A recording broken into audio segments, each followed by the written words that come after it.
আল্লাহ তাআলা কোরআনের মধ্যে ফরমান করেন চমৎকারভাবে আল্লাহ তাআলা পৃথিবীর ইমানদার মুমিন মুসলমান কারা রয়েছে ওই ইমানদার মুমিন মুসলমানদেরকে আল্লাহ তাআলা ইয়া আইয়ুহাল্লাযীনা আমানু হে মুমিনগণ হে ইমানদারগণ কুতিবা আলাইকুমুস সিয়াম তোমাদের উপর রোজা ফরজ করা হয়েছে তোমাদের উপর রমজানুল মুবারকের রোজা ফরজ করা হয়েছে কুতিবা আলাল্লাযীনা মিন ক্বাবলিকুম লাআল্লাকুম তাত্তাকুন যেভাবে তোমাদের পূর্ববর্তী জাতিদের উপর তোমাদের পূর্ববর্তী উম্মতের উপর ফরজ ছিল কেন আল্লাহ রোজা ফরজ করে দিলেন আল্লাহ বলেন লাআল্লাকুম তাত্তাকুন যাতে তোমরা এই রমজানুল মুবারকের মাধ্যমে রোজার মাধ্যমে তাকওয়া অর্জন করতে পারো জুড়ে জুড়ে বলেন সুবহানাল্লাহ। আলোচনা আয়াত থেকে জানা যায় আল্লাহ পাক রব্বুল আলামিন এই রমজানুল মুবারকের রোজা আমাদের উপর ফরজ করে দিয়েছেন। 12 মাসের মধ্যে একটি মাস উম্মতে মুহাম্মাদের উপর এই রমজানুল মুবারকের রোজা হচ্ছে ফরজ। এই রোজা ফরজ আল্লাহ রাব্বুল আলামিন আরো জানিয়েছেন কামা কুতিবা আলাল্লাযীনা মিন ক্বাবলিকুম শুধু তোমাদের উপরই রোজা একইভাবে ফরজ ছিল না, শুধু তোমাদের উপরে রোজা ফরজ ছিল না, তোমাদের পূর্বে যে জাতি এসেছিল তোমাদের পূর্বে যে উম্মত এসেছিল তোমাদের পূর্বে যে নবী এসেছিল ওই নবীদের উম্মতরা হয়েছিল আল্লাহ তাদের উপর তেমনিভাবে রোজা ফরজ করেছিলেন। আর যারা দিলেন বান্দা আমি আল্লাহ তোমাদেরকে এই রমজানুল মুবারকের রোজা দিয়েছি, এই রোজার মাধ্যমে তোমরা আমি আল্লাহর তাকওয়া ভয় তোমাদের অন্তরে সঞ্চয় হবে, তাকওয়াবান হতে পারবে।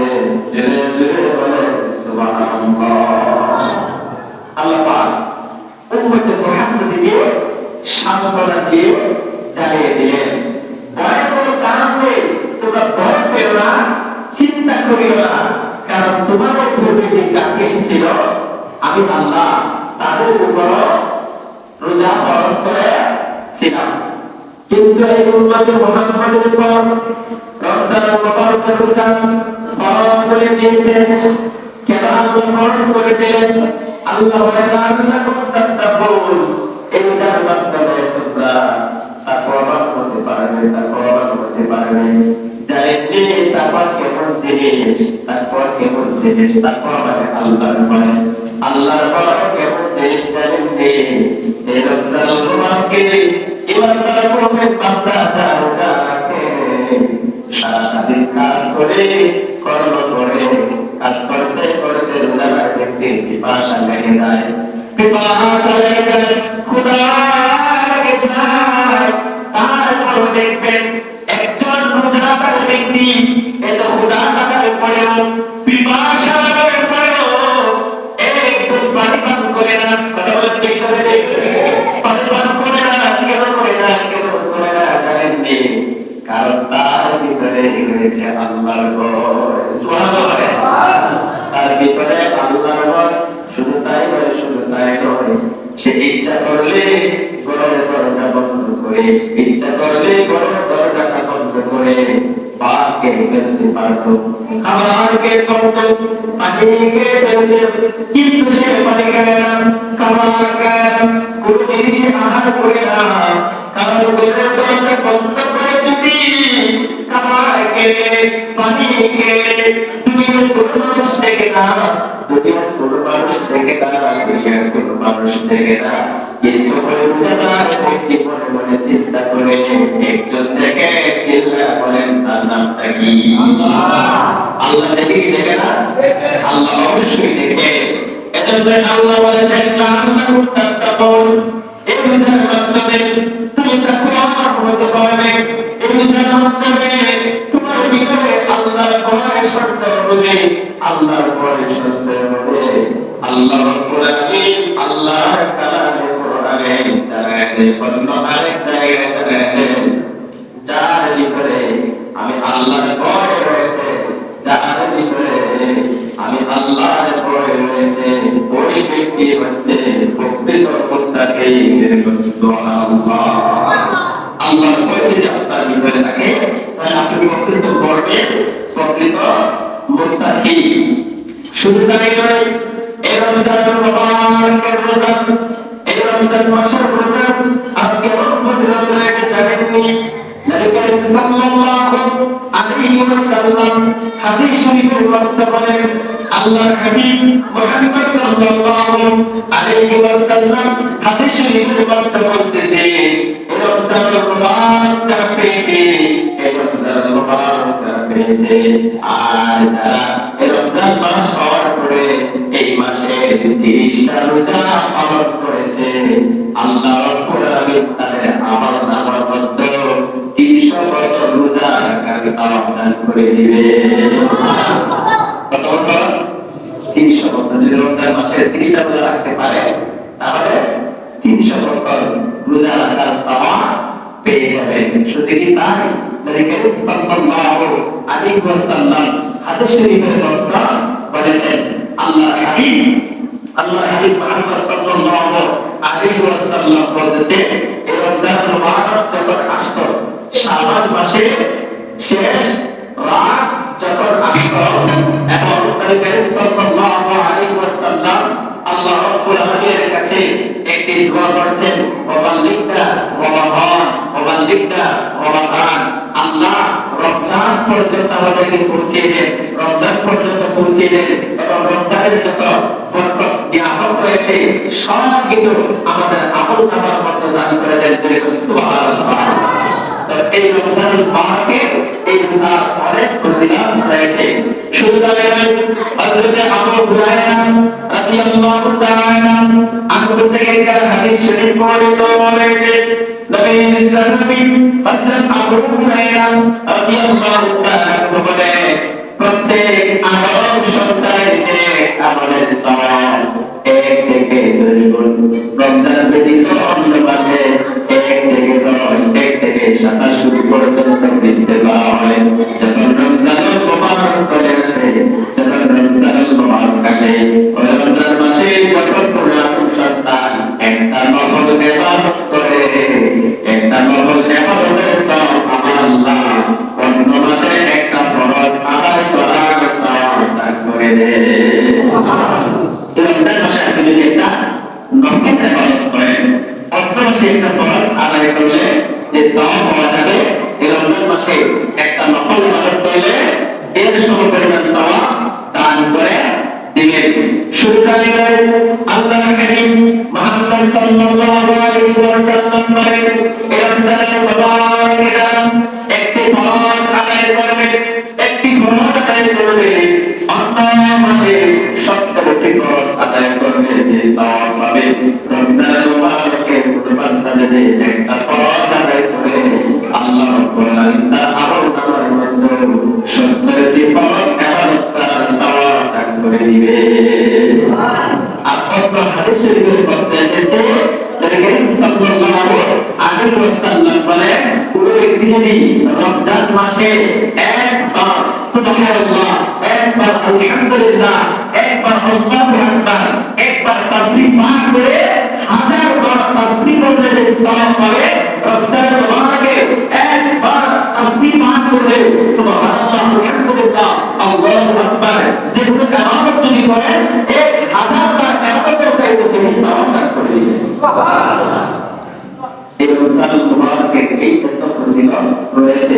তার মধ্যে এই মাসে যদি কোনো ব্যক্তি একটা ফরজ ইবাদত করে, তাহলে অন্য মাসে 70টি ফরজ ইবাদতের সওয়াব পাওয়া যায়। তাহলে এই 5 ওয়াক্ত নামাজ আল্লাহ তাআলা ফরজ করে দিয়েছেন। আপনি যদি 5 ওয়াক্ত নামাজ আদায় করেন, একটা ফরজের বদলে 70টা ফরজের সওয়াব পাবেন। রমজানুল মুবারকের রোজা আল্লাহ পাক ফরজ করে দিয়েছেন। আপনি যদি একদিন রোজা রাখেন, 30 দিন রোজা রাখেন, তাহলে আল্লাহ রাব্বুল আলামিন আপনার আমলনামার মধ্যে 300 বছরের সওয়াব দান করে দিবেন। সুবহানাল্লাহ। এই একমাত্র বাজেট উম্মতের মুহাম্মদী হিসাব। আমি আল্লাহ তাআলার সন্তানে যে আমার সব 1 থেকে 10 10 থেকে 27 গুণ 27 গুণ থেকে 700 গুণ পর্যন্ত বৃদ্ধি করে দিয়েছি। তবে শুনো যে বান্দা আমি আল্লাহ সন্তুষ্টি অর্জনের জন্য রোজা রাখবে, সন্তুষ্টি অর্জনের জন্য সওয়াবের নিয়তে সওয়াব প্রত্যাশা আদায় রোজা রাখবে, আমি আল্লাহ তাকে কত সওয়াব দেব বিগয়রি হিসাব, তার কোনো হিসাব নেই। সুবহানাল্লাহ। 1 থেকে 10 10 থেকে 27 27 থেকে 700 পর্যন্ত আমাদের সওয়াব আল্লাহ পাক বৃদ্ধি করে দেন। কিন্তু রমজানের রোজা যে ব্যক্তি আল্লাহ পাকের সন্তুষ্টির নিয়তে, আল্লাহ পাকের সন্তুষ্টির জন্য এবং সওয়াবের আশায়, কিসের আশায় বলে? সওয়াবের আশায় যদি কোনো ব্যক্তি রোজা রাখে, তাহলে আল্লাহ রাব্বুল আলামিন ওই ব্যক্তির আমল মতো সওয়াব করে দিবেন, তার কোনো হিসাবই নাই। আল্লাহ পাক বলেন বিগয়রি হিসাব।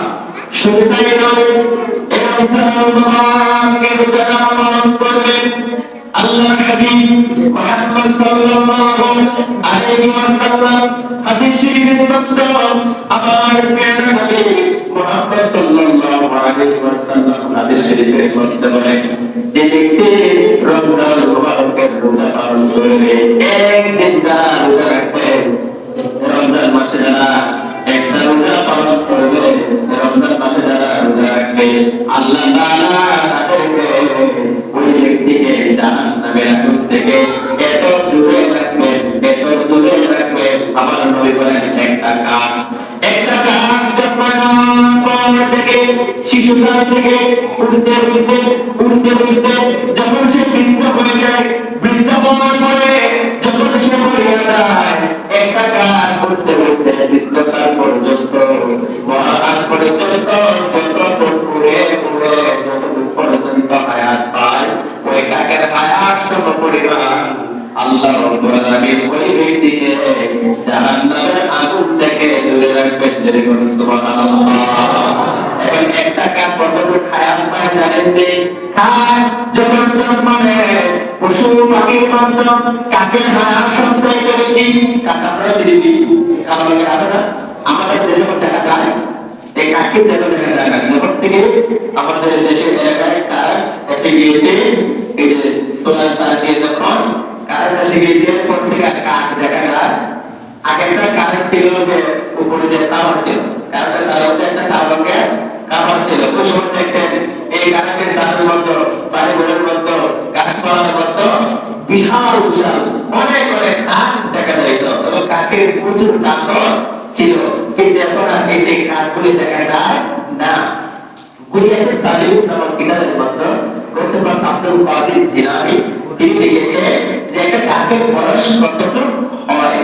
তিনি লিখেছেন কাক জন্ম নেওয়া থেকে মৃত্যু পর্যন্ত পশু পাখির মধ্যে কাকের হায়াত সবচেয়ে বেশি। একটা কাক সবচেয়ে বেশি হায়াত পায় 500 বছর। পশু পাখির মধ্যে কাকের হায়াত হচ্ছে বেশি। তো আল্লাহর হাবিব হাদিস শরীফের মধ্যে বলেছেন যে ব্যক্তি রমজান মুবারক পেয়েছে, রমজান মাসের রোজা রাখবে, রোজা পালন করবে, আল্লাহ তাআলা ওই কাকের সমপরিমাণ যে হায়াত পায়, ওই কাকের হায়াত সীমা পর্যন্ত ওই ব্যক্তিকে জাহান্নামের আগুন থেকে দূরে রাখবেন। অর্থাৎ রোজাদার ব্যক্তিকে আল্লাহ তাআলা জাহান্নামের আগুন থেকে 500 বছর দূরে রাখবে। তো এই রমজানুল মুবারক পেয়েছে, রমজানুল মুবারক পেয়ে যারা রোজা পালন করবে, আল্লাহ তাআলা তাদেরকে জাহান্নামের আগুন থেকে দূরে রাখবেন। আর আরেকটা হাদিস শরীফের মধ্যে এসেছে, নবী করিম সাল্লাল্লাহু আলাইহি ওয়াসাল্লাম বলেছেন, আল্লাহর হাবিব মুহাম্মদ সাল্লাল্লাহু আলাইহি ওয়াসাল্লাম বলেছেন যে ব্যক্তি রমজানুল মুবারকে রোজা রাখবে, ওই ব্যক্তিকে 70 বছর ধরে জাহান্নামের আগুন থেকে রাখা হবে। 70 বছর ধরে জাহান্নামের আগুন থেকে রাখা হবে। তাহলে এই রমজানুল মুবারক রোজা আল্লাহ তাআলা আপনি আমার উপর ফরজ করে দিয়েছেন। এই রমজানুল মুবারক রোজা আমার অনেক ফজিলত রয়েছে, এরপরেও আমরা এই রমজানুল মুবারক রোজা রাখতে চাই না। আল্লাহর হাবিব মুহাম্মদ সাল্লাল্লাহু আলাইহি ওয়াসাল্লাম হাদিস শরীফের মধ্যে বলেন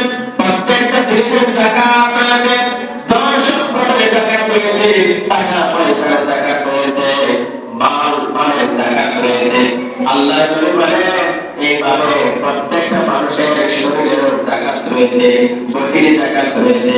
সাহাবায়ে কেরাম প্রশ্ন করলো, ইয়া রাসূলুল্লাহ, ইয়া হাবিবাল্লাহ, নবী গো, ধন সম্পদের জাকাত আছে, মাল বস্তুর জাকাত রয়েছে, কিন্তু মানুষের অঙ্গ প্রত্যঙ্গে শরীরের প্রতি আমার জাকাত আছে, এটা কি? এর জাকাত কি? আল্লাহর হাবিব বলেন, সাহাবীরা, যখন কোন বান্দা রোজা রাখে, রোজার মাধ্যমে বান্দার শরীরের জাকাত আদায় হয়ে যায়। আমাদের অঙ্গ প্রত্যঙ্গে শরীরের জাকাত হচ্ছে রোজা। তো আপনার সম্পদ যখন হয়ে যায় তখন আপনার সম্পদের জাকাত দিতে হবে। তদ্রুপভাবে আমাদেরকে আল্লাহ পাক যেটা দিয়েছেন, একটা বডি দিয়েছেন, এই শরীরে এই বডির জাকাত আছে না নাই? অবশ্যই আছে। এই বডির জাকাত হচ্ছে রোজা। শুধু তাই নয়, আল্লাহর হাবিব মুহাম্মদ সাল্লাল্লাহু আলাইহি ওয়াসাল্লাম বলেন, যখন কোন মানুষ যুদ্ধের ময়দানে যায়, যুদ্ধ করে এক হাতে তাকে তরবারি, আরেক হাতে তাকে ঢাল, আছে না নাই? আপনারা যুদ্ধ করেন তাহলে যুদ্ধ করুন, বারবার বলে তাহলে যুদ্ধ করতে পারবে যায়। দেখেন হাদিস শরীফের মধ্যে আল্লাহর হাবিব কি বলেছেন?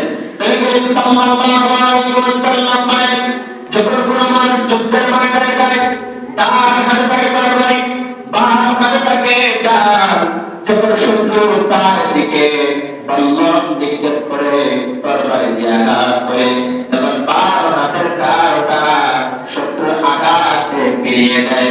আমার নবী মুহাম্মদ সাল্লাল্লাহু আলাইহি ওয়াসাল্লাম বলেন, এইভাবে রোজা হচ্ছে প্রত্যেকটা ঈমানদার মুমিন মুসলমানের জন্য ঢাল স্বরূপ। সুবহানাল্লাহ। রোজা হচ্ছে ঈমানদার মুমিন মুসলমানের জন্য ঢাল স্বরূপ। কেবল ঢাল স্বরূপ জানেননি আপনি? এই রমজান মুবারক পেয়েছেন, এই রমজান মুবারক পাওয়ার পরে এই মাসে রোজা আপনি পালন করেছেন, আদায় করেছেন। হাসরের ময়দান যখন কায়েম হয়ে যাবে, কিয়ামতের ময়দান যখন কায়েম হয়ে যাবে, হাসরের ময়দানে আল্লাহ রাব্বুল আলামিন করে হাসরের ময়দানে বান্দার পক্ষে দুইটা জিনিস সুপারিশ করবে, দুইটা জিনিস সুপারিশ করবে। এক নম্বরে রমজানুল মুবারকে যারা রোজা রেখেছে হাসরের ময়দানে ওই রোজা বান্দার পক্ষে ঢাল স্বরূপ হইয়া আল্লাহর কাছে আপনারে জানাবে, আল্লাহ আপনারে বান্দা রমজান মাসে উপবাস রেখেছে, রোজা পালন করেছে, আল্লাহকে তার পক্ষে আমি দাঁড়িয়ে গেলাম, আপনার এই বান্দাকে আপনি মাফ করে দেন। আমার আল্লাহ ওই রোজার সুপারিশ কবুল করে ওই বান্দাকে মাফ করে জান্নাতি বানায় দিবে। দুই নম্বরে কোরআন তেলাওয়াত। এই রমজান মুবারক যারা পেয়েছে, এই রমজান মাস যারা পেয়েছে, এই রমজান মাস পালন করে যারা বেশি পরিমাণে কোরআন তেলাওয়াত করবে, কোরআনের সঙ্গে মহব্বত লাগিয়ে দিবে, কোরআন তেলাওয়াত যারা করবে, হাসরের ময়দানে ওই কোরআন এসে আল্লাহর সামনে হাজির হয়ে যাবে। আল্লাহকে দিয়ে বলবেন, ও আল্লাহ, আমি আপনার বান্দাকে রাতের বেলা ঘুমাতে দেইনি, রাতের বেলা ঘুমাতে দেইনি, তাকে ঘুম থেকে জাগ্রত করিয়া তাকে বলেছি কোরআন তেলাওয়াত করো। আল্লাহ আপনার বান্দা সে কোরআন তেলাওয়াত করেছে, আমাকে মধুর কণ্ঠ দিয়া সুন্দরভাবে তেলাওয়াত করেছে, রাত জেগে জেগে তেলাওয়াত করেছে, রমজান মুবারকে সে আমাকে তেলাওয়াত করেছে।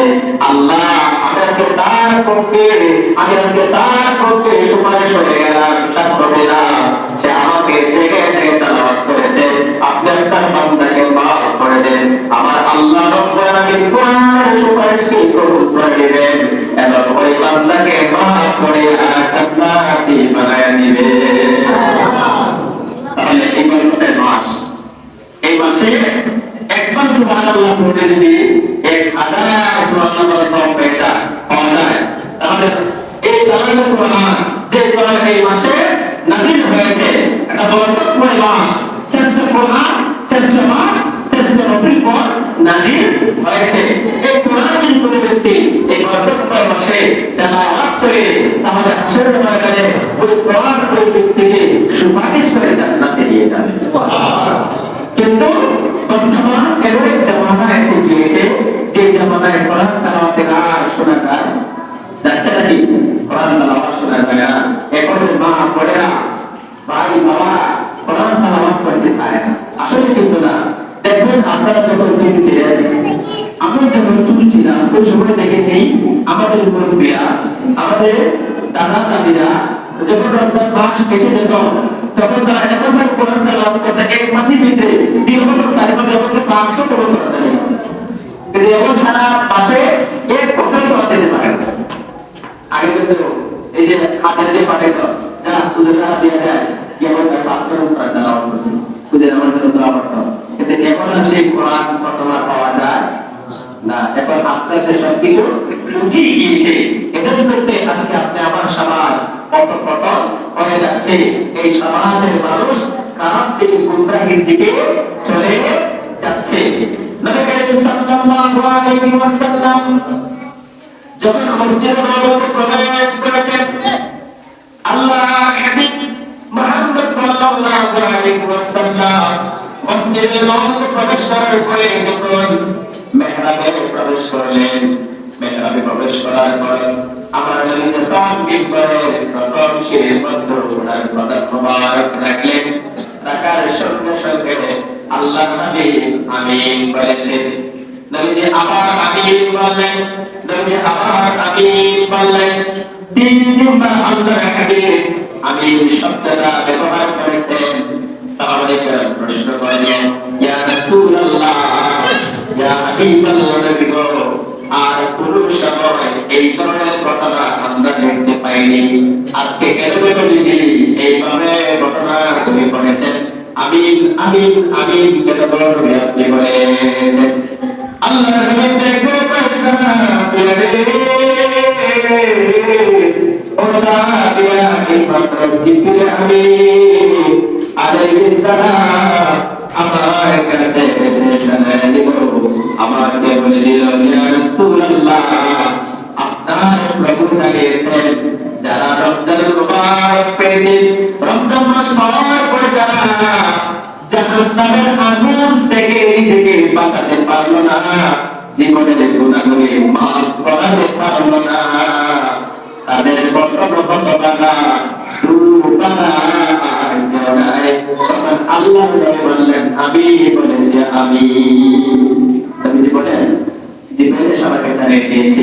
2 নম্বরে জিবরাইল বলেছেন, ইয়া রাসূলুল্লাহ, ইয়া হাবিবাল্লাহ, নবী গো, ও মায়ের নবী, যারা আপনার নাম মুবারক শুনেছে, যারা আপনার নাম মুবারক শুনেছে, আপনার নাম মুবারক শোনার পরে যারা আপনার উপর দুরূদ শরীফ পড়লো না, তারা ক্ষতিগ্রস্ত, তারা ক্ষতিগ্রস্ত, তাদের উপরে আল্লাহর লানত, তাদের উপরে আল্লাহর লানত। 3 নম্বর হচ্ছে যারা তাদের জীবন দশায় মা বাবা অথবা বয়স থেকে একজনকে বৃদ্ধ অবস্থায় পেয়েছে, মা বাবাকে ব্যবহার করে যারা মার খেদমত করে, বাবার খেদমত করে জান্নাতি হতে পারলো না, জান্নাত লাভ করতে পারলো না, তারা ক্ষতিগ্রস্ত, তারা ক্ষতিগ্রস্ত, তাদের উপর আল্লাহর লানত, তাদের উপর আল্লাহর লানত। আমার নবী বলেন, সাহাবীরা তখনই আমি নবী বলেছি আমিন। তাহলে আমরা বুঝতে পারলাম রমজান মাস পেয়ে যারা জীবনের গুনাহগুলি মাফ করাতে পারে না, রমজান মাস পেয়ে যারা জাহান্নামের আগুন থেকে নিজেকে বাঁচাতে পারলো না, তারাই হচ্ছে ক্ষতিগ্রস্ত, তারাই ক্ষতিগ্রস্ত, তাদের কতটা, তাদের কত দুর্ভাগা আর কেউ নাই। কথা বলেন ঠিক কিনা? এই রমজান মাস পেয়েছি, নিজেকে গুনাহ থেকে বাঁচাতে হবে, নিজেকে জাহান্নামের আগুন থেকে বাঁচাতে হবে। রমজান মুবারকের রোজার মাস হবে, গুনাহ মাফ হয়ে যায়, গুনাহ মাফ হয়ে যায়। আল্লাহর হাবিব মুহাম্মদ সাল্লাল্লাহু আলাইহি ওয়াসাল্লাম হাদিস শরীফের মধ্যে বলেছে, আগুন যেভাবে লাকড়িকে গেলে, আগুন যেভাবে কাঠকে জ্বালিয়ে ফেলে, এই রমজান মুবারকের রোজা তেমনিভাবে বান্দার গুনাহগুলোকে জ্বালিয়ে ফেলে। এই মাস মাস পেয়েছে, রোজা রাখবেন, আপনার গুনাহগুলোকে রোজা জ্বালিয়ে ফেলবে। আর রোজা বলেছেন, মান ক্বামা ঈমানান ওয়া ইহতিসাবান কুফিরা লাহু তাকাদ্দামা মিন তাসবিহি, যে ব্যক্তি রমজান মাসে সওয়াবের নিয়তে, সওয়াবের আশায়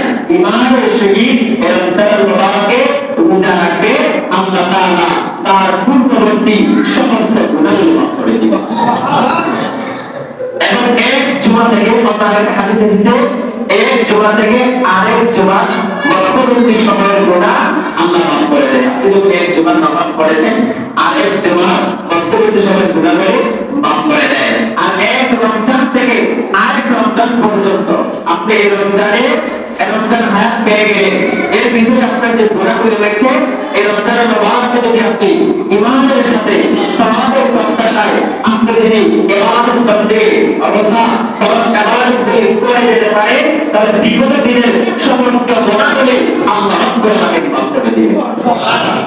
তাহলে সম্মানিত ভাই, এই রমজান মুবারক আমরা পেয়েছি, আমরা যেন অযথা সময়টাকে নষ্ট করে না দেই। এই রমজান মুবারক আমরা পেয়েছি, আমরা যেন অযথা সময়কে হেলায় কাটিয়ে না দেই। অথচ আগামী বছর আমরা হায়াতে এই রমজান মুবারক নাও পেতে পারি, আর পাবো কিনা এর কোনো নিশ্চয়তা নেই। একবার চিন্তা করে দেখেন, এই মসজিদে আজকে আপনারা অনেক মুসল্লি এসেছেন, একবার তাদের দিকে তাকায় দেখেন তো গত বছর রমজানে আমাদের এই মসজিদে অনেক পুরনো বুথ ছিল, কিন্তু আজকে সেই বুথগুলিকে দেখা যায়, সেই মুসল্লিকে দেখা যায়, কারণ তারা আমাদের কাছ থেকে বিদায় নিয়ে চলে গিয়েছে। একদিন আমাকেও আপনাকেও ওই মুখের মতন ওই ব্যক্তির মতন তার ভয় কবরে যেতে যেতে হবে। এই রমজান মাসের রোজা এত ফজিলত রয়েছে। আল্লাহর হাবিব মুহাম্মদ সাল্লাল্লাহু আলাইহি ওয়াসাল্লাম হাদিস শরীফে বলেন, আল্লাহর হাবিব মুহাম্মদ সাল্লাল্লাহু আলাইহি ওয়াসাল্লাম বলেন, যখন কায়ে হয়ে যাবে আসলে হয়ে যাবে আসলে হয়ে যাবে বান্দার পাহাড় পরিমাণ দেখতে পাবে, বান্দার পাহাড় পরিমাণ দেখে থাকবে, কিন্তু দেখা যাবে ওই সময় পাহাড় পরিমাণ দেখে থাকার পরেও ওই ব্যক্তির সামনে তার পাওনাদার গুলি হাজির হয়ে যাবে। দুনিয়ায় আজকে যারা অন্যরা ভোগ বেড়ে গেছেন, আরেকজনের টাকা এনে বেড়ে গেছেন, টাকা দিচ্ছেন না, কিন্তু হাদিস শরীফে বলতো আল্লাহর হাবিব মুহাম্মদ সাল্লাল্লাহু আলাইহি ওয়াসাল্লাম বলেন, হাসরের ময়দানে এক ব্যক্তি বিশাল দেখি দেখা যাবে, পাহাড়ের মতো দেখি দেখা যাবে, এটা দেখে থাকার পরও আল্লাহ রাব্বুল আলামিন বলেন ওই ব্যক্তির সামনে তার পাওনাদার এসে হাজির হয়ে যাবে, হকদার এসে হাজির হয়ে যাবে, তখন তার পাহাড় সমপরিমাণ থেকে যারা পায় তাদেরকে দেওয়া হবে, হক আদায় করে দেওয়া হবে। তখন নেকি দিতে দিতে তার যে পাহাড় পরিমাণ ছিল সমস্ত নেকি গুলা শেষ হয়ে যাবে। আল্লাহ রাব্বুল আলামিন বলেন এরপরেও ওই পাওনাদার শেষ হবে না। আজকে আমরা কিন্তু মনে ভাবি যে আমাকে 10 টাকা পায়, যা দিছে আমারটা আগে ফ্যালিস দিছে আমারটা আগে ফ্যালিসি, এটা কিচ্ছু হবে না। আমাদের বড় এটাই চিন্তা করি, এরকম চিন্তা আছে না নাই? অনেকে এরকম আগে তো অনেকে কে ফেলে চিন্তা করে থাকে আপনি যে অন্যের হক, আপনার কাছে একজন টাকা পায়, তার টাকাগুলো দিলেন না, গরিবের হক, এতিমের হক অন্যায় ভাবে কম্পন করলে হাসরের ময়দানে আপনার যদি পাহাড় পরিমাণ দেখে থাকে তখন তারা আপনার সামনে হাজির হয়ে যাবে। তখন দেখি দিনে সব শেষ, কিন্তু পাওনাটা শেষ হবে না। তখন পাওনাদের এসে বলবে আল্লাহ আমি তো তার কাছে পাই, কিন্তু একটু দেখি তার কাছে বাকি থাকে, তার যে আমল আছিল সব আমলের সওয়াব শেষ হয়ে যাবে, কিন্তু একটা আমলের সওয়াব থেকে যাবে, ওই সওয়াবটা হচ্ছে রোজার সওয়াব। দিয়ে সুবহানাল্লাহ, কিসের সওয়াব থেকে যাবে? রোজার সওয়াব।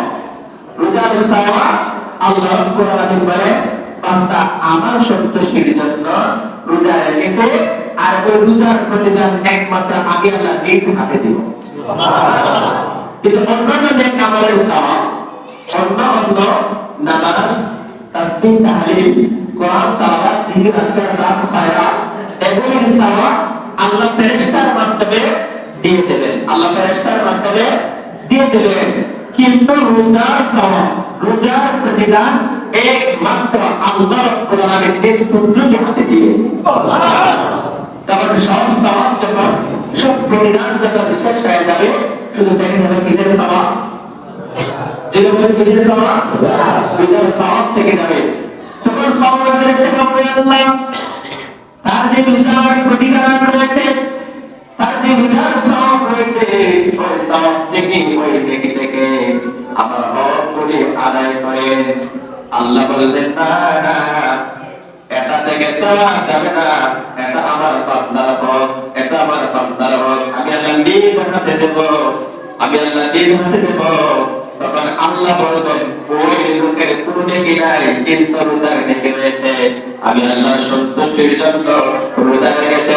তখন আল্লাহ রাব্বুল আলামিন ওই ব্যক্তিকে মাফ করিয়া রোজার সওয়াবের বিনিময়ে আল্লাহ তাকে জান্নাতি বানায়া দিবে। ইমানের সাথে সওয়াবের রোজা রাখুন হাসরের ময়দানে আল্লাহ তাআলা রোজার ফজিলত নিজের হাতে দেবেন। আল্লাহ পাক বলেন রোজাদারের জন্য দুইটি পুরস্কার রয়েছে। সুবহানাল্লাহ বলেন। এই রমজানুল মুবারক যারা পেয়েছে, যারা রোজা রাখবে, রোজাদার ব্যক্তির জন্য দুইটা পুরস্কার।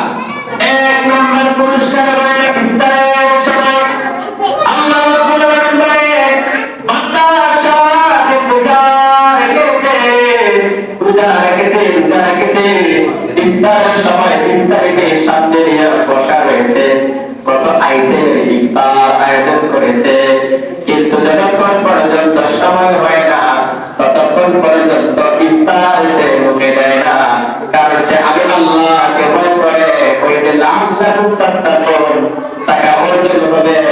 আল্লাহ বলে ইফতারিকে সামনে নিয়ে বসা রয়েছে, কিন্তু যতক্ষণ পর্যন্ত সময় হয় না ততক্ষণ পর্যন্ত সে খেতে চায় না।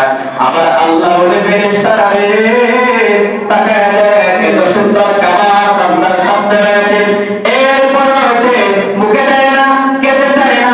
শোনো আমি আমার বান্দাকে মাফ করিয়া দিলাম।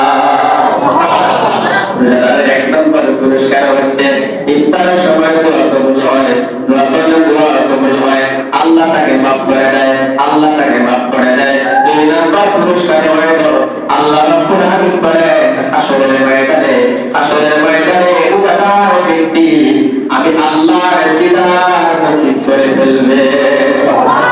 হাসরের ময়দানে আল্লাহর দিদার পেয়ে যাবেন। তো আল্লাহর দিদার যারা পেয়ে যায় তাদের কোনো টেনশন আছে? এর চাইতে বড় জিনিস আর পাওয়ার আছে?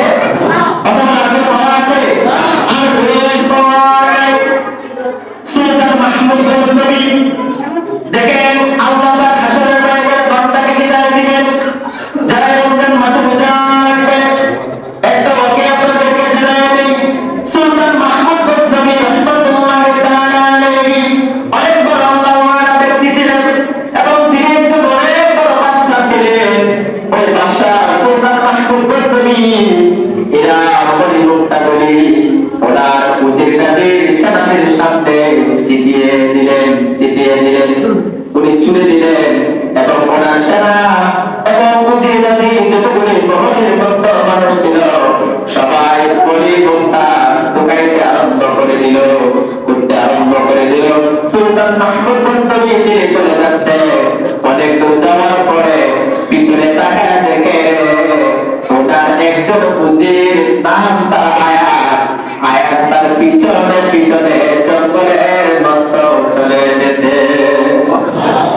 সুলতান মাহমুদ গজনবী চেহারাটা ফেলে বলতেছে হে আয়াজ আমি তো বডি মুক্তা আমার মহলের মতো চুলে দিয়েছি, চিঠিয়ে দিয়েছি, সব মানুষ মণিমুক্তার জন্য পাগল হয়ে গিয়েছে, সব মানুষ মণিমুক্তা কুড়িয়ে নিচ্ছে, কিন্তু তুমি কেন আমার পিছনে আসছো?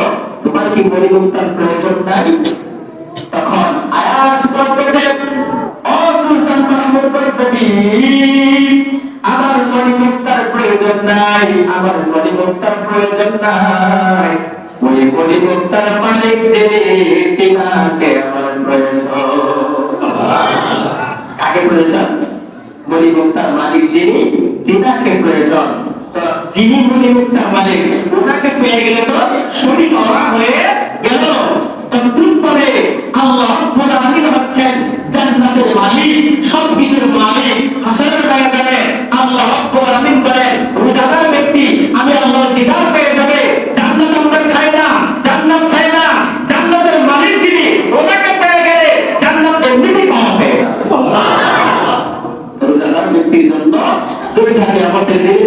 জান্নাতি তার সমান আরেকটা হচ্ছে হাসরে ময়দানে আল্লাহর দিদার। তো আমরা আল্লাহর দিদার চাই কি চাই না?